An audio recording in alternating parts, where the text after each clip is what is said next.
Hello दोस्तों, देखिए कैसे कुत्ता ने चप्पल सूंघ के पता लगा रहा खूनी को।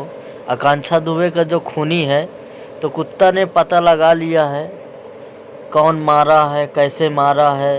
तो आकांक्षा दुबे का फुटेज वीडियो भी साइड में चल रहा, आप देख सकते हैं। तो कुत्ते ने पता चप्पल का सूंघ के लगा लिया है कि देखो ये वीडियो के अंदर कैमरे के देखो, मैं दिखाने की कोशिश कर रहा हूँ कि ये इसमें कुत्ता ने एक आदमी घुसेगा, कुत्ता देखेगा। तो देखिए कैसे कुत्ता पता लगा लिया है खूनी को। इसके अंदर क्या चीज़ छुपा हुआ था, एक आदमी घुसेगा इसके अंदर और निकालेगा कैसे मारा है। तो आप लोग देखिए कैसे कुत्ता ने खूनी को पता लगाया, कुत्ता सिखाया हुआ है। तो जो भी सीबीआई इंक्वायरी चल रही है बहुत तगड़े से, तो अब ये कुत्ता ने पता लगा लिया खूनी को। तो आप लोग देखिए वीडियो को ज़्यादा से ज़्यादा शेयर करिएगा।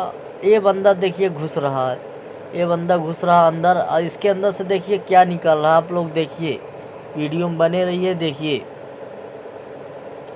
ये देखिए कुछ हाथ में लिया, थैली में ये लिया है, दिख नहीं रहा है, ये चल रहा है। ये थैली नीचे फेंक दिया है, देखिए क्या फेंका है। ये अभी कुत्ता सूंघेगा, पता लगाएगा खुशबू से।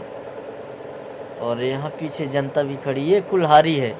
देखिए जो व्यक्ति इसके अंदर से घुस के निकाला कुल्हाड़ी है, कुल्हाड़ी नज़र आ रहा, देख सकते हैं आप, कुल्हाड़ी है। तो हमारे चैनल को सब्सक्राइब कर दीजिएगा, बेल आइकन का बटन ज़रूर दबा दीजिए, वीडियो को शेयर ज़रूर कर दीजिए।